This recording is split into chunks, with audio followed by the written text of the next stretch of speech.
నుండి ఎక్కడికి రావలసి వచ్చినది? ఆశయము ఫలించు సూచనలు ఎండమావులై కనబడుచున్నవి. స్వరాజ్య గమనాసక్తనైన నన్ను సమస్యలు మహాపర్వతములే అడ్డగించుచున్నవి.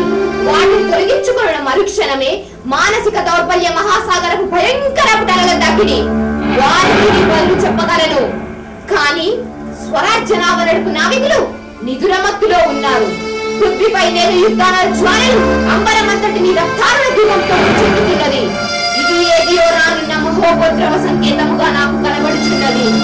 కానీ కొందరు భారత భక్తి గురించి యోచించక విశ్రాంతి పొందుతున్నారు.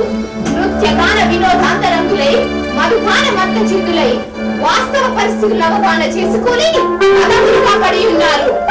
నేను ఝాన్సీని కాపాడుదని ప్రతిజ్ఞ చేసినాను. కానీ నా ప్రతిజ్ఞ పాలన చేయలేకపోయాను. లేదు లేదు, నేను ఝాన్సీని తిరిగి పొందుతాను. ఆంగ్ల దూతలకు సరియైన బుద్ధి చెబుతాను. అంటే ఈ అంధకారం శాశ్వతం కాదు. ఒంటరిగానైనా వారిని ఎదురిస్తాను. ఒంటరిగానైనా.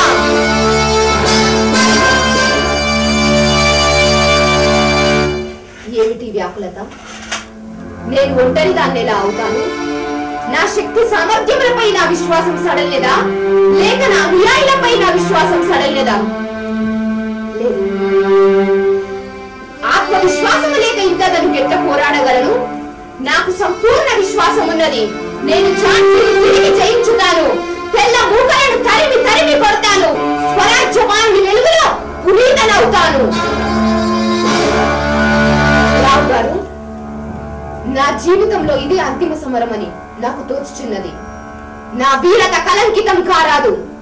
ఒకవేళ నేను మరణిస్తే నా దంతక పుత్రుడు దామోదర్ రావుని అత్యంత గౌరవప్రదంగా పరిగణించి చక్కని విద్యాబుద్ధులు నేర్పించి ప్రయోజకుణ్ణి చేయండి.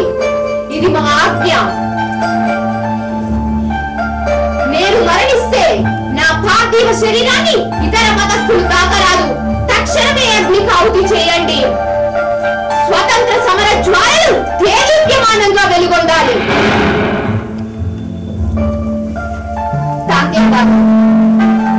బ్రిటిష్ వారు స్వతంత్ర సంగ్రామంలో మా వంటి వారిని చంపగలరేమో కానీ హైందవ జాతిలో రగులుతున్న స్వతంత్ర దీక్షలు ఆకాంక్షలు చంపలేరు.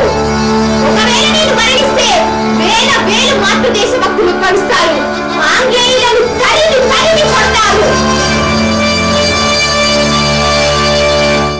సప్త పాదోది జలంబుల ఉపోసన పట్టి కుటక వేసిన సంస్థవనీయులు అవక్ర విక్రమ పరాక్రమంబున కుండలను సైతం పిండి చేయగల ధీరులు మీరు. సంకల్ప మాత్రముడు త్రిశంకు స్వర్గం నిర్మించగల ప్రజ్ఞా దురంధరులు. బాణ ప్రయోగంబున ఆకాశ గంగనే పైకి తేగల ధీరులు మీరు. ఈ శక్తిని తెలుసుకొని పోరాడండి.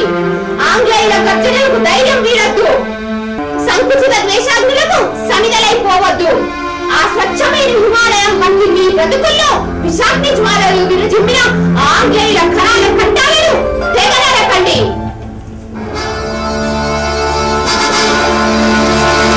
ఈ నదులు మన ఎదలు, ఈ కొండలు మన కండలు, ఈ గనులు మన కలులు, ఈ పొలాలు మన బలాలు.